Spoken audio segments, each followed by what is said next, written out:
हम धन्यवाद करते उस महान परमेश्वर का जिसने हम पापियों को न केवल बचाया नाश होने से बल्कि हमें अपनी संतान बनाया, अपना सर्वोच्च दिया है परमेश्वर। जितना हम इस बात को समझेंगे, जितना हम क्रूस को समझेंगे, वो ही है मसीह जीवन। क्रूस से छुटकारा होकर एक सच्चा आराधक बनता है, परमेश्वर से मेल होता है, स्वर्ग के राज्य में प्रवेश करता है एक व्यक्ति। प्रभु यीशु मसीह ने अपने पूरे प्रचार में, पूरी सेवकाई में परमेश्वर के राज्य के बारे में बातें करी। एक अंधकार का राज्य जिसमें पाप के द्वारा शैतान क्या कर रहा है, राज कर रहा है, दुनिया को भरमा कर रखा है, और पाप ने इंसान को न केवल मार के रखा है बल्कि परमेश्वर का बैरी बना कर रखा हुआ है। इंसान वही कर रहा है जो परमेश्वर के विरोध में है। अविनाशी परमेश्वर की महिमा को चार पांव वाले जानवरों में, मनुष्यों की समानता में क्या कर दिया, बदल दिया। इसलिए ऐसी संगति जो आज हमें मिली है शायद अगले एतवार को ना मिले, ये सोचकर चले। तो इसलिए जब भी हमें मौका मिलता है उस मौके को ना खोएं। शैतान नहीं चाहता दो विश्वासी आपस में मिलकर आराधना करें, झुंड मिलकर आराधना करें। कलीसिया जो आत्मिक संगति है वास्तव में क्या है, आपस में जो जुड़े हैं। ये मकान कब मकान बनता है, जब ईंटें बार गली में पड़ी हुई हैं, बिखरी हुई, तब मकान नहीं बोलेंगे। हाँ, मकान का सामान है, भवन का सामान है, बार मटेरियल है, बजरी है, सीमेंट है, सरिया है, ईंटें हैं, सब कुछ है, लेकिन अभी तक क्या नहीं हुए, भवन नहीं, अभी तक भवन नहीं बने हैं। तो भवन बनना है, सिद्ध कलीसिया बनना है। यीशु मसीह देह को लेने के लिए आ रहा है, पवित्र संतों को लेने के लिए आ रहा है, जिन्होंने संसार को ना चाहा, जिन्होंने छुटकारा ना चाहा। इसलिए हमने सामने एक विश्वासी के बीच में और संसार के बीच में क्रूस है, पाप के बीच में और एक विश्वासी के बीच में क्रूस है। जब तक उसको नहीं समझेंगे तब तक स्वर्गीय आनंद को, सच्ची शांति को, महान छुटकारे को अनुभव नहीं कर पाएंगे। प्रभु यीशु मसीह ने सबसे ज्यादा परमेश्वर के राज्य के बारे में बताया। परमेश्वर का राज्य तीन प्रकार से हम सुनते आ रहे हैं, कई बार हमने उसको समझा है। परमेश्वर का राज्य एक तो होता है दूर से देखना, जहाँ परमेश्वर की इच्छा पूरी होती है, जहाँ परमेश्वर का राज्य है, जहाँ पाप का राज्य नहीं है, जहाँ शैतान का राज्य नहीं है, जहाँ मौत राज नहीं करती। परमेश्वर का राज्य दूर से देख लेना। जैसे यहाँ से हम दूर किसी बिल्डिंग को देख रहे हैं, तो दूर से देखना अलग अनुभव है। पुराने समय में सारे संतों ने दूर से देखा, अब्राहम ने दूर से देखा, लेकिन क्रूस के बाद दूर से देखने का समय नहीं है। गीत गाकर परमेश्वर की आराधना करने का समय नहीं है मात्र, बल्कि नजदीक आकर अति पवित्र स्थान में परमेश्वर से मेल करके आत्मा और सच्चाई से स्वर्गीय आनंद पाने का समय है इस समय। तो परमेश्वर के राज्य को दूर से देखना, जैसे हम पिछली बार देख रहे थे, मूसा को परमेश्वर ने कहा तो कनान में प्रवेश नहीं करेगा। क्यों नहीं करेगा, उसका कारण भी हम सबको मालूम है। मूसा को परमेश्वर ने कहा ऊपर पहाड़ी पर चढ़ जा और दूर से देख ले कनान को, तू प्रवेश नहीं करेगा। बहुत कोशिश करी मूसा ने, करे इस बारे में कभी बात भी नहीं करना, तू सिर्फ देखेगा, प्रवेश नहीं करेगा। तो परमेश्वर के राज्य को ऐसा हो सकता है हम कलीसिया में हैं, हो सकता है प्रभु भोज भी लेते हैं, बपतिस्मा भी लिया है, लेकिन अभी तक हम विश्वासी होकर भी कैसे हों। तीन प्रकार के लोग हैं। एक तो है प्राकृतिक मनुष्य। प्राकृतिक मनुष्य के लिए स्वर्ग का राज्य है, आत्मिक बातें, क्रूस की कथा मूर्खता है। जैसे निकोदेमुस बाइबल भी पढ़ता है, प्रार्थना भी करता है, धार्मिक भी है, लेकिन उसको समझ ही नहीं सकता क्योंकि आत्मा में मृत व्यक्ति है। आत्मा में जिलाया जाना है, नया जन्म पाना है वचन के द्वारा, क्रूस के संदेश के द्वारा, पवित्र आत्मा के द्वारा। इसके विवेक में बड़ी चोट लगनी है, सारी धार्मिकता उतरनी है, घुटनों पर आकर क्रूस के सामने अपनी पापी होने का स्वीकार करना है, मन फिराना है और क्रूस पर चढ़ाए यीशु को अपना प्रभु और अपना उद्धार करता स्वीकार करना है। पानी में डूबकर पिता पुत्र और पवित्र आत्मा के नाम से बपतिस्मा लेना है। प्रक्रिया है स्वर्ग के राज्य में प्रवेश करने की। ऐसे ही नहीं संगति में आकर परमेश्वर के राज्य में प्रवेश नहीं करते हैं। और बिना नया जन्म पाए, बिना मन फिराए बपतिस्मे का कोई अर्थ ही नहीं है। बिना क्रूस को समझे भी बपतिस्मे का अर्थ नहीं है। निश्चय के सब बातें नहीं हम समझते बपतिस्मे के दिन, लेकिन तो भी कुछ तो होश आती है, कुछ तो व्यक्ति अपने आपे में आता है, अपने पापी होने का एहसास करता है, क्रूस पर चढ़ाए नंगे किए गए यीशु को अपना प्रभु मानता है, जो दुनिया के लिए मूर्खता है। तो पहला है प्राकृतिक मनुष्य, उसको आत्मिक बातों से कोई मतलब नहीं है। उसको 3 घंटे कीर्तन करने में, 3 घंटे की कोई पिक्चर देखने में, 3 घंटा गपशप मारने में मजा आएगा, नींद कोसों दूर रहेगी। लेकिन संगति में 10 मिनट में क्या हो जाएगा बताओ? क्योंकि उसको मिल ही नहीं रहा। मनोकामना का कुछ क्या ही नहीं है, कुछ सिस्टम ही नहीं है। हाँ, वहां जी लगेगा जहां सिर्फ क्या ही बताया जा रहा है, तेरा वीजा लगने जा रहा है, तेरी लॉटरी लगने जा रही है, तेरा चंगा होने जा रहा है। ऐसी जगह में भी 3 घंटे भी आराम से बिता सकता है, क्योंकि बड़ी आशा है आज लॉटरी लग जाएगी, आज नौकरी लग जाएगी, आज इस हफ्ते वीजा लग जाएगा, खाते में पैसे आ जाएंगे, आज मुझे प्रभु चंगा कर देगा। क्या कर सकता है ऐसे में भी? लेकिन वो भी शारीरिक बातें हैं, भौतिक बातें हैं। आत्मा का या परमेश्वर के राज्य से कोई लेना देना नहीं है। और दूसरा व्यक्ति है, उद्धार तो पाया है परंतु शारीरिक व्यक्ति है। शारीरिक व्यक्ति परमेश्वर को कभी प्रसन्न नहीं कर सकता। शारीरिक व्यक्ति का ध्यान किस में रहता है? शरीर की बातों पर ध्यान लगाता है। तीसरा है आत्मिक व्यक्ति। आत्मिक व्यक्ति आत्मिक बातों पर मन लगाता है। तो निश्चय है, हो सकता है और है भी है, विश्वासी होकर बपतिस्मा लेकर हम 3 प्रकार 3 कैटेगरी में हो। हम देखते आ रहे हैं इजराइल की मिस्र से जो कनान की यात्रा है। एक तो मिस्र का जीवन है, संसारिक जीवन, संसार में जो प्यार करने वाले, संसार को जो चाहने वाले, संसार के तरीके अपनाने वाले, संसार क्या कहेगा, संसार का आदर, संसार की इज्जत, उनको परमेश्वर का आदर ग्रहण करने से कोई वास्ता नहीं। उनको संसार से हाथ डलवाना है, उनको रिश्तेदारी से हाथ डलवाना है। कोई उन्हें बुरा ना बोल दे, तूने धर्म बदल दिया, अरे तूने ये क्या कर दिया, ये सुनने के लिए तैयार नहीं। स्वर्ग चाहे कुछ भी करे मंजूर है, लेकिन पड़ोसी क्या ना बोले, संसार रिश्तेदार क्या ना बोले, अरे तू ईसाई बन गया। स्वर्ग पीतल का है, आसमान पीतल का है। किस व्यक्ति के लिए? जो संसार से प्यार करता है, जो पाप से प्यार करता है, जो स्वयं की इच्छा अभिलाषाओं में चलता है, मन मर्जी का मालिक है। प्रार्थना में आना है, नहीं आना है, वचन पढ़ना है, नहीं पढ़ना है, मुझे कोई बोल नहीं सकता। जी करेगा तो आऊंगा, जी करेगा तो प्रार्थना करूंगा, जी करेगा तो बाइबल पढ़ूंगा। आसमान पीतल का हो जाएगा। आनंद जो मिलना है, स्वर्गीय आनंद, वो नहीं होगा। स्वर्ग का आनंद ऐसा है, लिखा है स्वर्ग का राज्य खेत में छिपा हुआ वो धन है जब किसी ने पाया ना। लिखा मारे आनंद के अपना सब कुछ बेचकर उस खेत को मोल ले लिया। अरे इतनी बड़ी मूर्खता करी तुमने। सारे रिश्तेदार क्या बोलेंगे बताओ? क्योंकि रिश्तेदारों के लिए तो ये भेद ही है, छुपा हुआ है।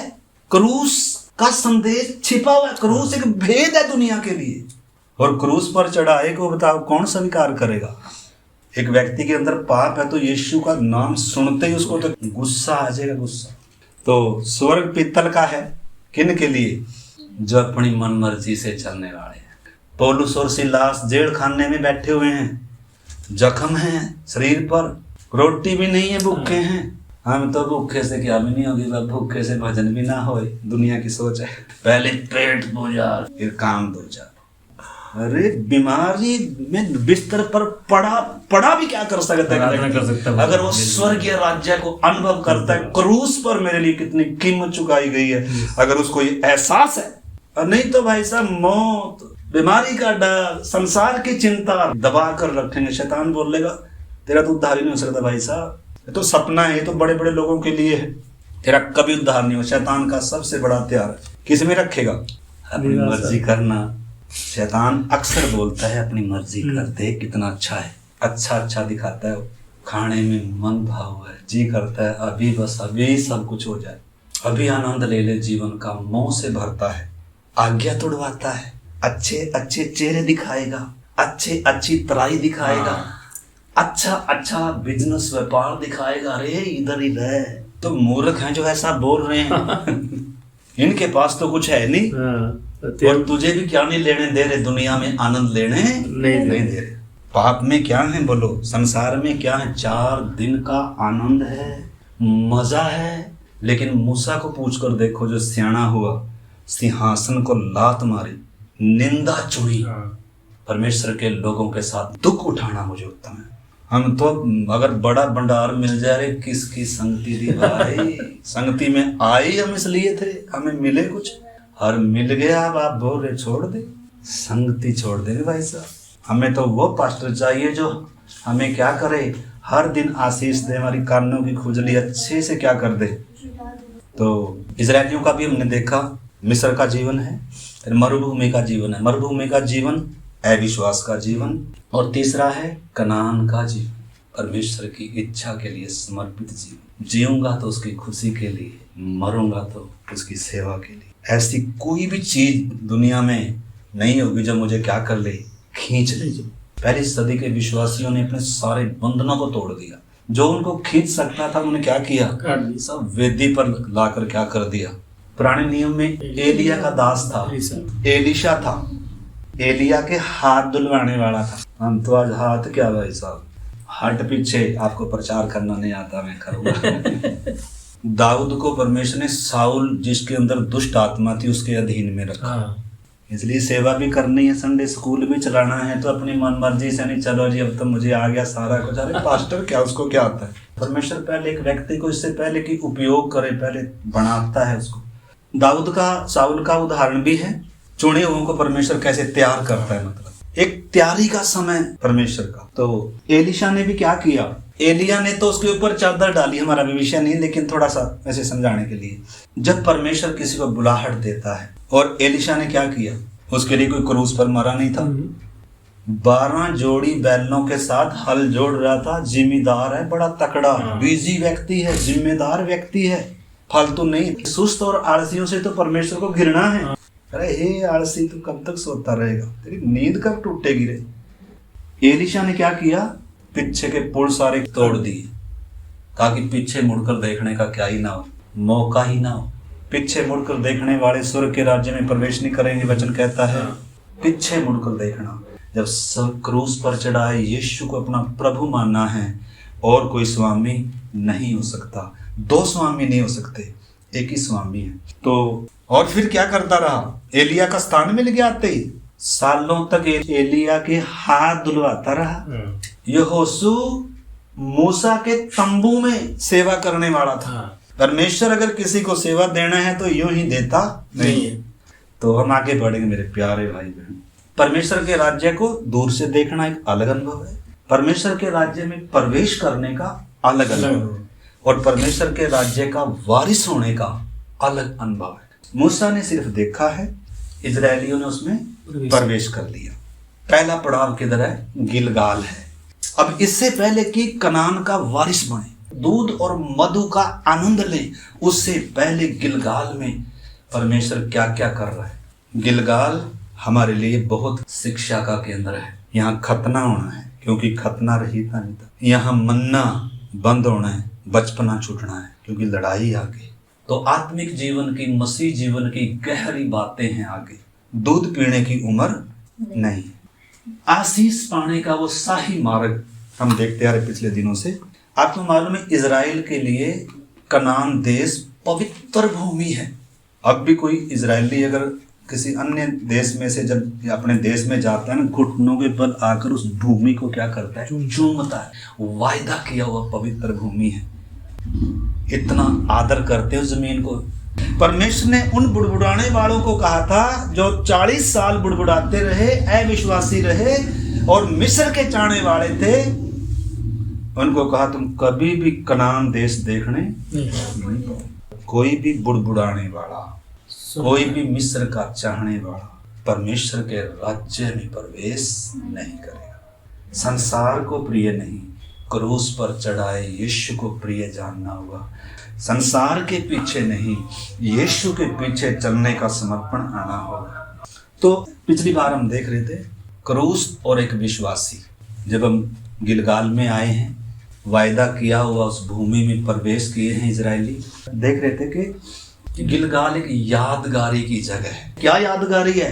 परमेश्वर गुलामी में से, शत्रु के वश में से छुड़ा कर लेकर आया, हमारे लिए लाल समुद्र खोल दिया, हमारे लिए आकाश खोल दिया, हमारे लिए चट्टान फाड़ दी, और हमारे लिए आखिर में यरदन 2 भाग कर उस संदूक ने, जब संदूक यरदन में था, डरावने वाली वो यरदन 2 भाग हो गई।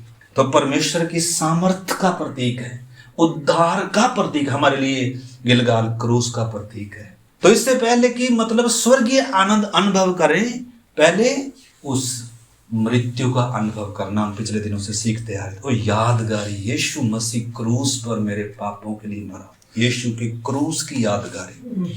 और यीशु ही सिर्फ मरा नहीं, मैं भी यीशु के साथ क्रूस पर चढ़ाया गया। उसमें हमने कई आयतें हमने पढ़ी थी। गलातियों 2:20 पढ़ा था। पौलुस कहता है मैं जीवित नहीं रहा, मसीह मुझ में जीवित है, कनान का जो जीवन है। और फिर हमने पढ़ा था गलातियों 5:24, जो मसीह यीशु के, सब मसीह यीशु के नहीं है। मसीह यीशु उनको अपना कहने से इनकार करेगा, कहेगा मैं तो तुम्हें जानता भी नहीं हूं। हो सकता है हमने यीशु मसीह के नाम से ही सारी उम्र बिताई हो, सेवा करी हो, आश्चर्य कर्म किए हो, दुष्ट आत्मा को निकाला हो, लेकिन कोई सबूत नहीं है कि मैं यीशु का हूं इतना कुछ करने के बाद। जो मसीह यीशु के हैं, लिखा है उन्होंने अपने शरीर को या शारीरिकता को, बिगड़े हुए स्वभाव को, फ्लैश को, उसकी इच्छाओं के साथ, उसकी अभिलाषाओं के साथ क्रूस पर क्या कर दिया? चढ़ा दिया। आत्मिक लोग, मतलब स्वर्गीय स्थानों में बिठाए गए लोग, क्रूस पर किसको चढ़ाया है? यीशु को नहीं, अपने उस अहम को, उस पुराने स्वभाव को, उस पापी स्वभाव को, संसार को चाहने वाले, पाप को चाहने वाले, बड़ापन चाहने वाले, आदर चाहने वाले उस स्वभाव को क्रूस पर चढ़ा दिया। इच्छाओं के साथ, अभिलाषाओं के साथ क्रूस पर चढ़ा दिया। फिर हम गलातियों 6:14 पढ़ रहे थे। पौलुस कहता है संसार मेरी दृष्टि में और मैं संसार की दृष्टि में क्रूस पर चढ़ाया, क्रूस पर चढ़ाया गया। हम वो बातें देख रहे थे। फिर आखिर में हमने इसमें आयतें पढ़ी थी, 2 कुरिन्थियों 5:14-15। उसका प्रेम हमें विवश करता है कि हम अब आगे को अपने लिए ना जिए, बल्कि उसके लिए जो हमारे लिए मरा है। ये मतलब हमारे जीवन में थ्योरी के तौर पर नहीं, जानकारी नहीं होनी सिर्फ इनकी, ये बातें हमारे जीवन में मतलब प्रैक्टिकल में आना है।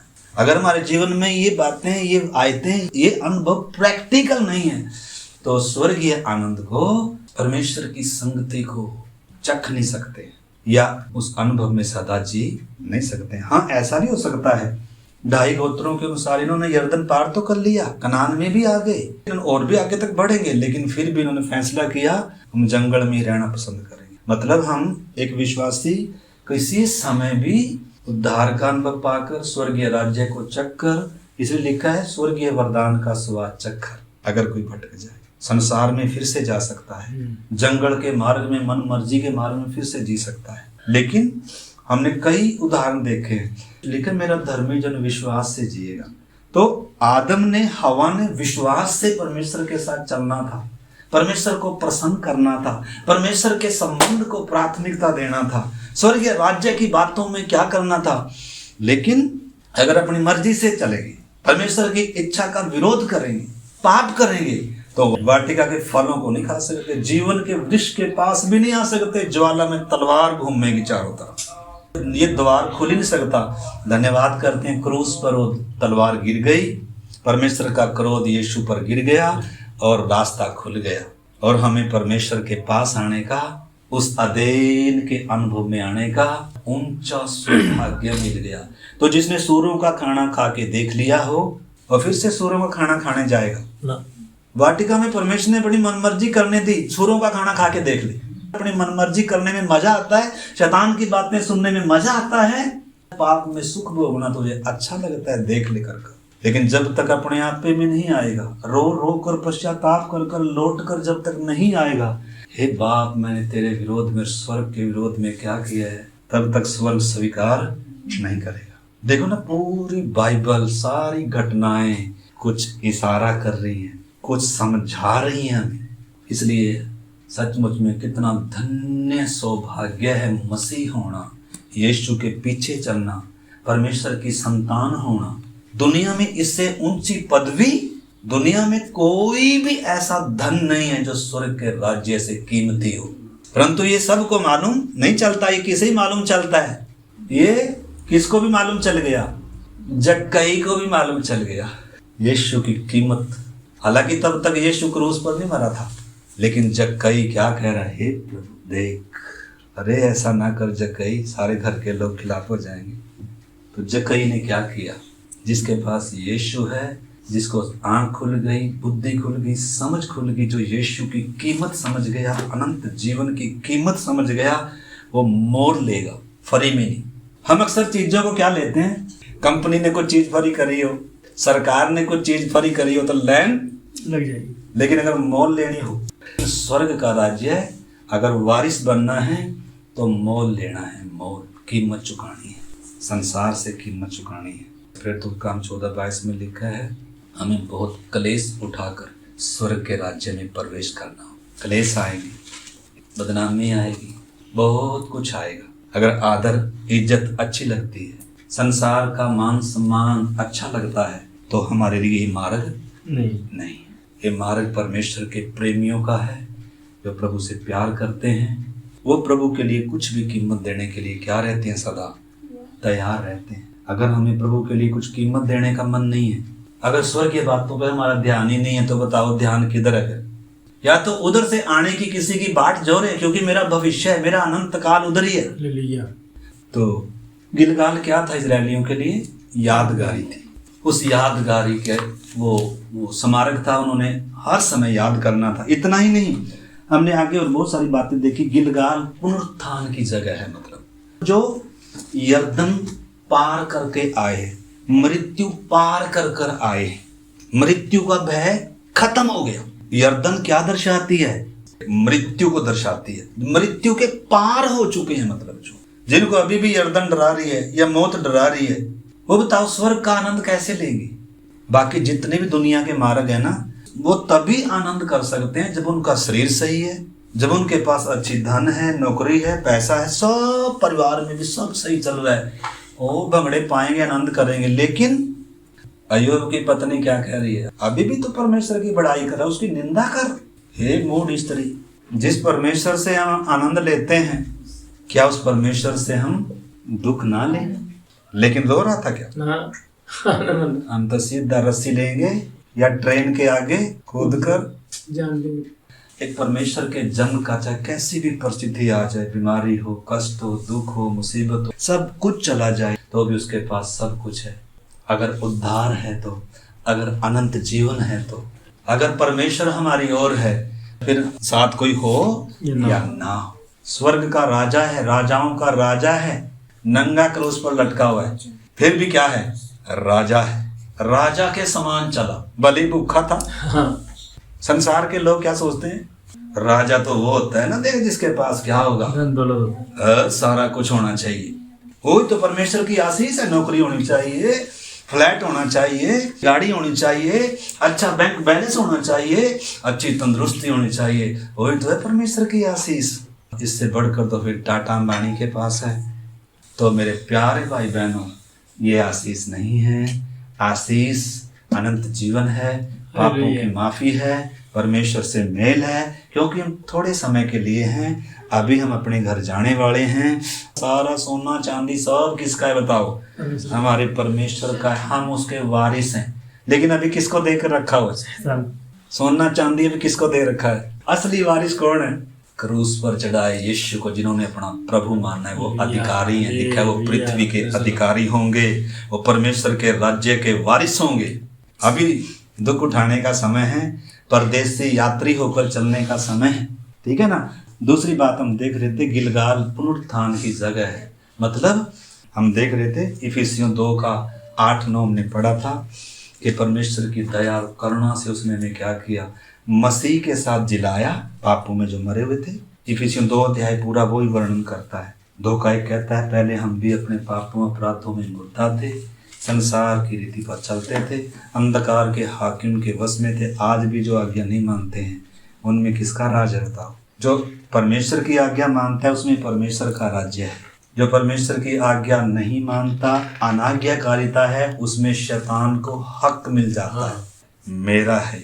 जो आज्ञा नहीं मानते, शैतान उनको क्या करेगा? पूरे जीवन को खराब करेगा। अगर परमेश्वर की आज्ञा न मानकर, तो उधर इफिसियों में बताया गया, पहले एक समय था हम आज्ञा न मानने वाले थे, पापों में मरे हुए थे, अंधकार के वश में थे। अंधकार का एक हाकिम है जिसके वश में पूरी दुनिया पड़ी है, लेकिन क्रूस पर उसकी प्रभुताएं तोड़ी, उसके सिर को कुचला। परमेश्वर की कृपा दया से, उसके अनुग्रह से हम उसके साथ जिलाए गए, उसके साथ उठाए गए और स्वर्गीय स्थान में उसके साथ बिठाए गए। एक आत्मिक व्यक्ति आत्मिक तौर पर किधर बैठा हुआ है? स्वर्गीय स्थानों में बैठा हुआ, यानी कि कनान में प्रवेश करने का स्वर्गीय आनंद है मतलब। लेकिन तो भी शरीर धरती पर है, इसलिए ऐसा व्यक्ति शरीर से छुटकारे की क्या जोर है? क्योंकि शरीर किधर खींचता है? संसार की तरफ। पौलुस कहता है, मैं अपने शरीर को मारता, कूटता और वश में लाता। हमारा आत्मिक जीवन, मसीह जीवन किस बात पर निर्भर करेगा? मैं शरीर के अनुसार चलता हूँ या आत्मा के अनुसार? दोनों की लड़ाई है, इनमें कभी सहमति नहीं हो सकती। जब हम शरीर के अनुसार, फ्लैश के अनुसार चल रहे हैं, उस समय हम पवित्र आत्मा के चलाए नहीं चल रहे हैं। तो आनंद कैसे आएगा? खाने पीने में आएगा। हमारा पूरा अनंत काल, हमारा धरती का जीवन, हमारा भविष्य किस बात पर निर्धारित करता है? अगर क्या मैं शरीर के अनुसार चलूंगा, पाप की इच्छाओं में, पाप की मर्जी इच्छा पूरी करते हुए क्या नाश हो जाऊंगा? क्या गुलामी का जीवन जीऊंगा या पवित्र आत्मा के नियंत्रण में जीऊंगा? अपनी इच्छा अभिलाषा को हर दिन क्रूसित कर कर वश में लाऊंगा। मैं किस पर मन लगाता हूँ? आत्मा पर मन लगाना जीवन और शांति है, शरीर पर मन लगाना मौत है। सोशल मीडिया का जमाना है आज, हम तय कर रहे हैं मेरा भविष्य कैसा हो। तो गुलाम बनकर भी जी सकते हैं, लेकिन उसका अंत बुरा होगा। हम हमारे हाथ में है हमारा भविष्य, मतलब हम किस पर मन लगाएंगे हमारे ऊपर है। शरीर पर मन लगाएंगे तो मरेंगे, आत्मा पर मन लगाएंगे तो जीवन है, शांति है। तो आखिरी बार पिछले एतवार को हम देख रहे थे, वो गिलगाल किसका प्रतीक है? एकता का प्रतीक है। एकता है, जहाँ जातिवाद खत्म हो जाता है, जहाँ अपनी पहचान खत्म हो जाती है। 12 पत्थर उस एकता में है। एक एक पत्थर अपने अपने गोत्र नहीं लगा रहा है, बल्कि इकट्ठे हैं। 12 गोत्र 12 पत्थर। परमेश्वर कह रहा है, मैं किसका परमेश्वर? पूरे इजराइल का। अगर कोई एक गोत्र अलग हो जाए, बोले मैं तो बाकियों में है ही नहीं हूं, मेरी तो अपनी संगति अलग है, तो प्रभु बोलेगा इजरायली 12 गोत्रों को भी एक होना है, तभी मैं पूरे राष्ट्र का प्रभु हूं। मैं एकता में आना है। और हम देख रहे थे कलीसिया भी क्या है? 12 प्रेरित है, नए यरूशलेम के 12 फाटक है।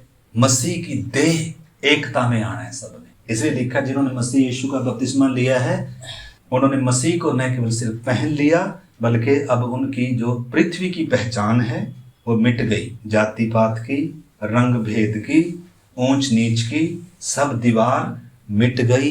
एक पहचान है, परमेश्वर की संतान है, सबने मसीह को पहना है, अंदर पवित्र आत्मा है सबके, एक पिता है, एक आशा है, एक बपतिस्मा है, सब एकता। पहली सदी के विश्वासी सब क्या थे? एकता में थे।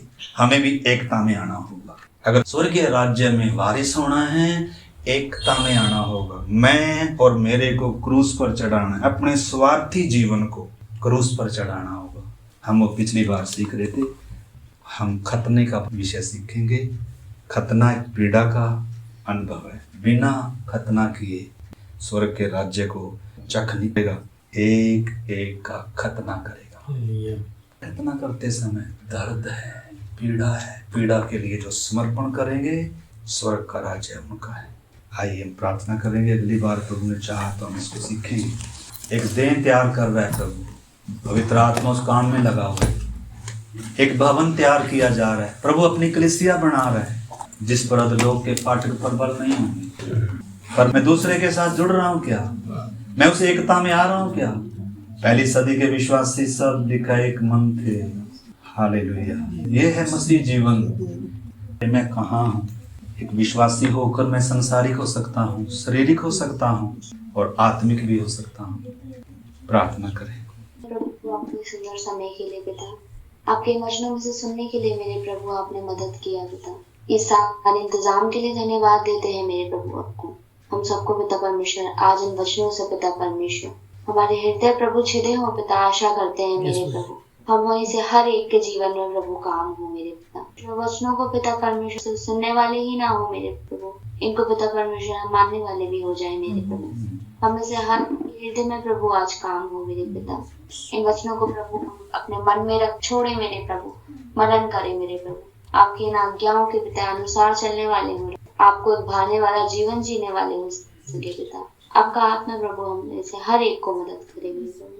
प्रार्थना को गलती हुई पिता क्षमा करें। छोटी सी प्रार्थना प्रभु यीशु के नाम में मांगते हैं।